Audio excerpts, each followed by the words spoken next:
And now for the greatly anticipated part 4 in Laura and Mark Build a House. In this video I'm going to go over what we've done since the last video, and we're almost ready for drywall. We made a little mistake by starting as late as we did.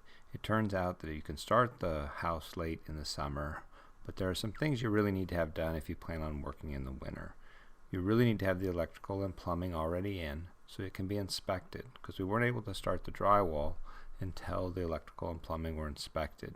And since the winter was so cold and we were putting it in the winter, I had to insulate the house while I was doing the electrical and the plumbing, and that made things a little more difficult because we had to pull insulation down, put insulation in, and insulation isn't all that fun to work with. So if we were going to do this again and build over the winter, I'd want it ready for drywall before it got cold.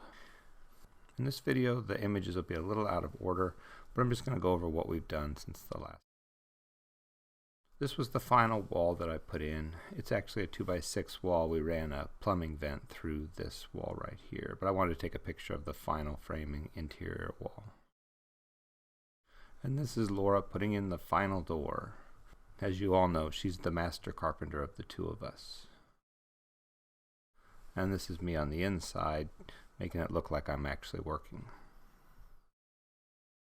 This is just a picture of the electrical panel. It's hard to show the electrical and the plumbing, so what I've done is I've just taken a few snapshots along the way. So instead of looping the wires and drilling holes through the studs in the upstairs, I went ahead, since we're not really going to finish the basement, I went ahead and ran the cabling underneath. And so I ran one wire up to the outlet, one wire down. This should make it easier if I ever have to get into the outlet.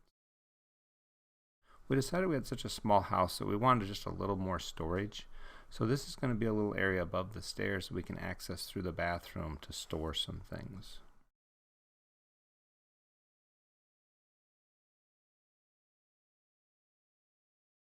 And this is just a picture of the plumbing. Like I said, it's hard to take a picture of plumbing, but this is just one of the pipes that we ran. This is looking up through the ceiling, running the vent. And this is the shower basin. I already had a picture of this from before. That basin's been sitting there all winter. I just wanted to make sure that I had everything lined up correctly. This is just more pictures of the vent. The vent took me a while, and so I like to show it off a little bit. And this is where the vent joins up. You have to have a 3-inch pipe running out the ceiling, so all the smaller vents tie into one 3-inch pipe. And this is finishing up the windows. We didn't get all the windows in, which hurt us too, because then we couldn't drywall until we had all the windows in.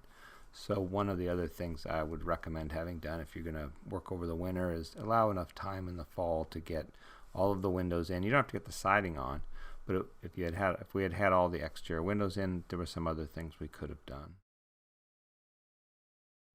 Laura got a picture of me actually working. And this is the final window. This is for the tiny bathroom. I just wanted to get a picture of it. That's the view out the front of the house. I had a couple guys help me with the roof. As you get older, the hauling them shingles up and down can get kind of hard. So I thought I'd do a picture of that. So the roof is on, and we're ready to go with the soffit now. Of course, since they've done with the roof, it's rained almost every day, so I haven't been able to work too much on the soffit. But if you want to keep your wife happy, who happens to be very afraid of bats, you need to get the soffit up as soon as possible. Here's just a second picture of the roof going on. You can see I only had to penetrate the house with 2 vent pipes. I was able to connect all of the plumbing vent to one, and then I've got the radon vent in the other. This is just a picture straight up as we were roofing. The ridge vent will cover that. I just thought it was kind of a neat picture.